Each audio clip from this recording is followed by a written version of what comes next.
Can a lion run fast? Sure. Can a gazelle run fast? Sure. Are they eating the same food? No. What are they eating? The food they evolved eating. It is time we had a chat about the ketogenic diet.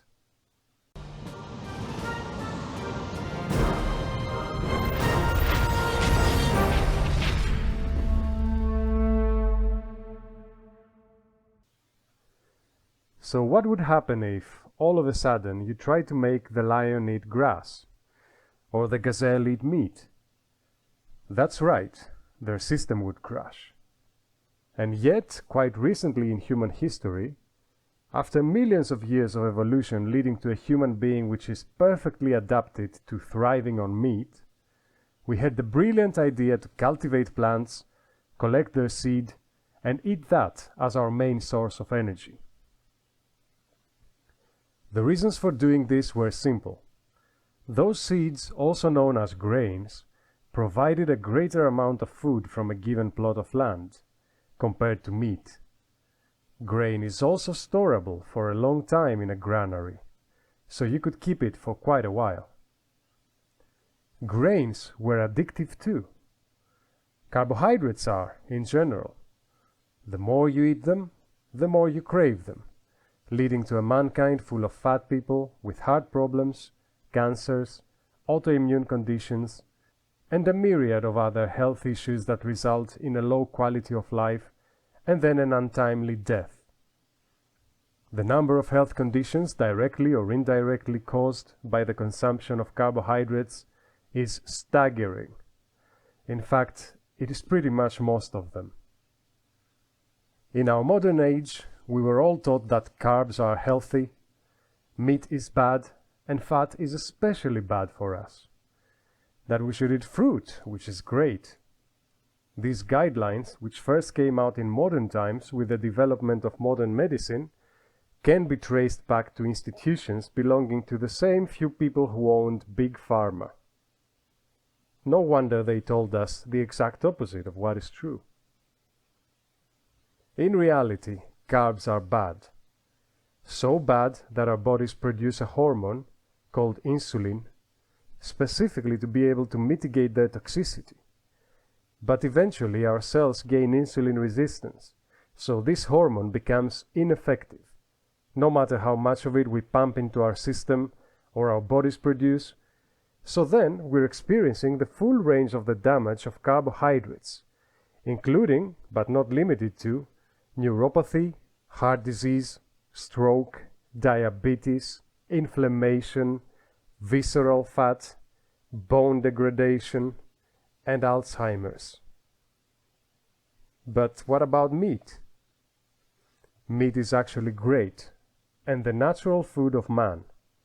We're supposed to survive either exclusively on meat or by supplementing some other foods which are not completely necessary and which, in our past, would have been happening only occasionally. The one thing I will say about meat is that you know how the meat breaks down into amino acids which then synthesize the proteins in our body? There are proteins which can be found in vegetables too, but only the proteins of meat and eggs have the perfect amino acid profile for the human body, meaning they can synthesize human body proteins efficiently. That tells you something. As for fat, your brain is made of fat, as well as other important tissues, and fat is a clean fuel, as opposed to carbs, which are a dirty fuel and creates sticky particles that clog stuff up, and also create conditions such as amyloid plaquing of the brain. But fruit must be healthy, right? Well, no. Fruit contains fructose, as well as the more commonplace sugar, which is glucose. And fructose is particularly dangerous because whereas fat from excess glucose stores everywhere in the body, fat from fructose stores specifically in the liver. So if you want a fatty dysfunctional liver, the best thing you can do is eat a lot of fruit.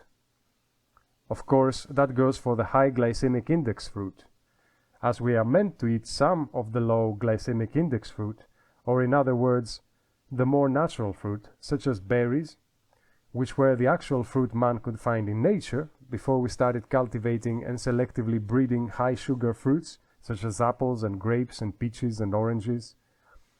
A handful of blackberries, strawberries, raspberries, or blueberries won't knock you out of ketosis, so it's fine to consume when they are in season.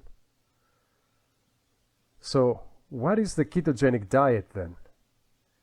It is the natural nutrition of man, the way it always was until 5 minutes ago, in the greater picture of things, and the way we have evolved to live and thrive as a species before civilization and its degeneration disconnected us to the natural way of living. You are supposed to have meat as the bulk of your nutrition, supplemented with eggs, vegetables, and limited nuts and fruits, with fruits only being berries, aka the natural fruits found in nature, not the ones bred by man to be big balls of sugar.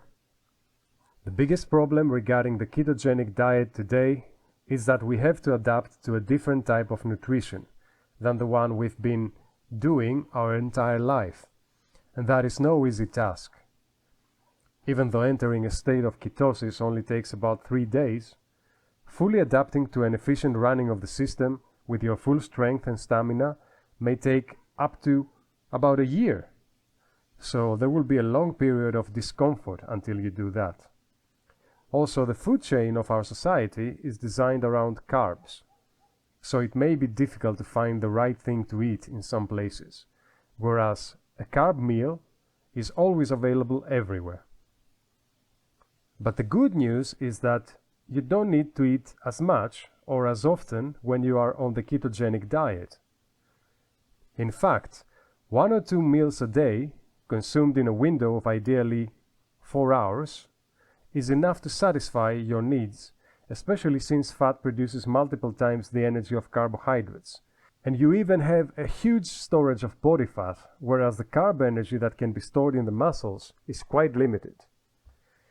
Either way, it is not easy, and it takes a certain amount of planning and determination to follow, but the ketogenic diet combined with intermittent fasting seems to be the solution to almost all health problems, and the pathway to what was once normal, but to our modern, degraded selves, seems like superhuman performance.